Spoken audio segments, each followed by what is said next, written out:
Club nights, hip hop steps. పూర్తి వివరాలకు చదవండి రేపటి సాక్షి దినపత్రిక.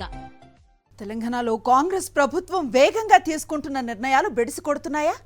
ఒక పథకంపై ప్రజల్లో చర్చ జరగకుండానే మరో పథకం అమలు చేయటం వల్ల పథకాలపై చర్చ లేకుండా పోతోందా? పథకాలను ప్రారంభించడంలోని శ్రద్ధ వాటిని అమలు చేయటంలో లేదా?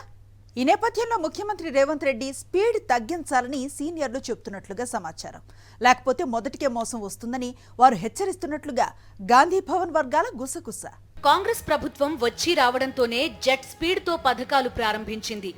కొన్నిసార్లు ఒక రోజులోనే 2 పథకాలు లాంచ్ చేశారు. గత ఏడాది డిసెంబర్ 4న కొలువుదీరిన కాంగ్రెస్ ప్రభుత్వం డిసెంబర్ 9న ఆర్టీసీలో మహిళలకు ఉచిత రవాణాతో పాటు ఆరోగ్యశ్రీ పరిమితిని 10 లక్షల వరకు పెంచుతూ నిర్ణయం తీసుకుంది.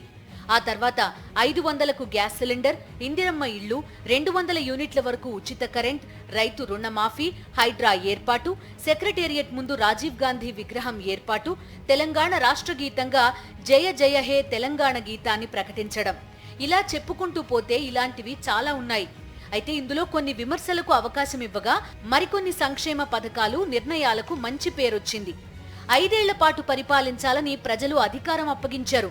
ఏదో 1 సంవత్సరమే అధికారం ఇచ్చినట్టు ఇంత వేగంగా నిర్ణయాలు ఎందుకు తీసుకుంటున్నారని పలువురు సీనియర్ నేతలు మాట్లాడుకుంటున్నారు. ఇదే విషయాన్ని ఢిల్లీ పెద్దలకు కూడా చేరవేశారట. మేనిఫెస్టోలో ఇచ్చిన హామీలను అమలు చేయాలనే తొందరలో తప్పటడుగులు పడుతున్నాయని, కొన్ని పథకాల ఫంక్షన్ సరిగా లేక ప్రభుత్వం విమర్శల పాలవుతున్న విషయాన్ని కాంగ్రెస్ సీనియర్లు విశ్లేషిస్తున్నట్టుగా తెలుస్తోంది. రుణమాఫీ కోసం ఇప్పటికే 18,000 కోట్ల రూపాయలు ఖర్చు చేసినా సరే విపక్షాల నుంచి విమర్శలు తప్పడం లేదని చెప్పుకుంటున్నారు. రైతుల నుంచి పెద్ద ఎత్తున ఆందోళన మొదలైతే మీరు వెంటనే ఒక సబ్ కమిటీ వేశారు. ఇప్పటి వరకు ఆ కమిటీ రిపోర్టు నివేదిక ఇవ్వలేదు. మీరు వెంటనే 35 రోజుల క్రితం మీరు వెంటనే దీని మీద డీటెయిల్ రిపోర్ట్ తీసుకుంటామని చెప్పి అడిగారు. కానీ ఆగస్టు 16 నుంచి స్పెషల్ డ్రైవ్లో, ఆగస్టు 16 తారీఖు నుంచి స్పెషల్ డ్రైవ్లో మరి 35 రోజులు గడుస్తున్నా ఇప్పటి వరకు మీరు ఎంత డాటా కలెక్ట్ చేశారు, ఆ డాటా ఏ పబ్లిక్ డొమైన్లో పెట్టారు, మరి ఇప్పటి వరకు ఎంతమంది రైతులకు రుణమాఫీ జరిగింది, ఇంకా ఎంతమంది రైతాంగానికి రుణమాఫీ జరగాలనేటువంటి కనీస ఇన్ఫర్మేషన్ కూడా మీరు పెట్టకపోవడం అనేది ఎంత శోచనీయమో దీన్ని బట్టి తెలుస్తా ఉన్నది. చెరువుల్లోనూ బఫర్ జోన్లలోనూ అక్రమ నిర్మాణాలు చేసిన వారి గుండెల్లో రైళ్లు పరిగెత్తిస్తూ గత కొంతకాలంగా హైడ్రా చేపట్టిన కూల్చివేతలపై మొదట్లో ప్రశంసలు వచ్చాయి. గ్రేటర్ హైదరాబాద్ మనుగడకు గుండెకాయ లాంటి చెరువులను కాపాడుకోవడం అందరి బాధ్యత. అయితే అదే చెరువుల్లో నిర్మాణాలకు అనుమతిచ్చింది కూడా ప్రభుత్వాలే. వాటిలో ఇళ్లు, ఇతర నిర్మాణాలు చేసిన రియల్ ఎస్టేట్ సంస్థలు బాగానే ఉన్నాయి. వాటికి అనుమతులు ఇచ్చిన అధికారులు బాగానే ఉన్నారు. కానీ లోన్లు తీసుకుని కొనుక్కున్న యజమానులు మాత్రం లబోదిబోమంటున్నారు. ఎంతో మంచి కార్యక్రమం అయిన హైడ్రాను వేగంగా అమలు చేస్తూ సామాన్య ప్రజలను తీవ్రంగా ఇబ్బందుల పాలు చేస్తున్నారని, ప్రజలకు ప్రత్యామ్నాయం చూపకుండా ఇబ్బంది పెడుతున్నారనే విమర్శలు వస్తున్నాయి.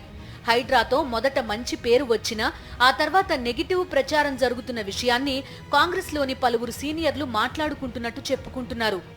తొలగించే ముందు వెండింగ్ జోన్లు కట్టి వారికి ప్రత్యామ్నాయ పరిష్కారం చూపెట్టి వాళ్ళని తొలగించండి. అదేవిధంగా ఇంకా విచిత్రం, అసలు ఈ ప్రభుత్వంలో కుడి చేయి ఏం చేస్తుందో ఎడమ చేయికి తెలియదు. నిన్నగాక మొన్న చూసిన నేను 3 రోజుల కింద 1,50,00,000 రూపాయలు పెట్టి రిజిస్ట్రేషన్ అవుతుంది. 3.5 రోజుల కింద 3 రోజుల కిందట. 3 రోజుల తర్వాత ఇంకో ప్రభుత్వంలోని ఇంకో శాఖ వచ్చి కూలగొడుతుంది. ఇది అక్రమం అని. అంటే కుడి చేయి ఏం చేస్తుందో ఎడమ చేయికి తెలియదా? రిజిస్ట్రేషన్ శాఖ రిజిస్ట్రేషన్ ఎట్లా చేస్తుంది? 3 రోజుల తర్వాత నీ ఇంకో శాఖ వచ్చి ఎట్లా కూలగొడుతుంది? అది నువ్వు ప్రభుత్వాన్ని నడుపుతున్నావా, సర్కస్ నడుపుతున్నావా? ఒకవేళ నిజంగానే నీకు అవి ఆక్రమణలు అని తెలిస్తే, అది FTL అని తెలిస్తే, బఫర్ అని తెలిస్తే ముందు పర్మిషన్ ఇచ్చిన మీద చర్య తీసుకో. కొనుక్కున్నోళ్ళ మీద కాదు. పర్మిషన్ ఎవరిచ్చిండ్రు, ఎట్లిచ్చిండ్రు, తప్పు కాయిదాన్ని ఎవడుగుట్టిచ్చిండు, వాళ్ళ మీద చర్య తీసుకో. దమ్ముంటే ఆ పని చేయి. ప్రతి పథకం, కార్యక్రమం అర్హులకు చేరడంతో పాటు పార్టీకి రాజకీయ లబ్ధి అవసరం అనే విషయాన్ని సీనియర్లు ప్రస్తావిస్తున్నారు.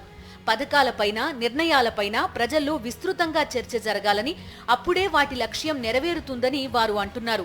కానీ వేగంగా పథకాలు లాంచ్ చేయడం వల్ల సాంకేతిక ఇబ్బందులు రావడమే కాకుండా అసలైన అర్హులు ఇబ్బందులు ఎదుర్కొంటున్న విషయాన్ని పార్టీలో చర్చించుకుంటున్నారు. కాస్త ఆలస్యం అయినా సమర్థవంతంగా పథకం అమలయ్యేలా చూడాలని సూచిస్తున్నారు. ఈ మధ్య జరిగిన కాంగ్రెస్ లెజిస్లేచర్ పార్టీ మీటింగ్లో ఈ అంశంపై కూడా పలువురు సలహాలిచ్చారట. ఇచ్చిన హామీలను అమలు చేయాలని ప్రతిపక్ష పార్టీలు డిమాండ్ చేయడం సహజమని, దాన్ని పొలిటికల్ గా కౌంటర్ చేయాలి తప్ప విమర్శలు వస్తున్నాయి అనే కారణంతో తొందరపాటు నిర్ణయాలు వద్దని పలువురు నేతలు హెచ్చరిస్తున్నారు.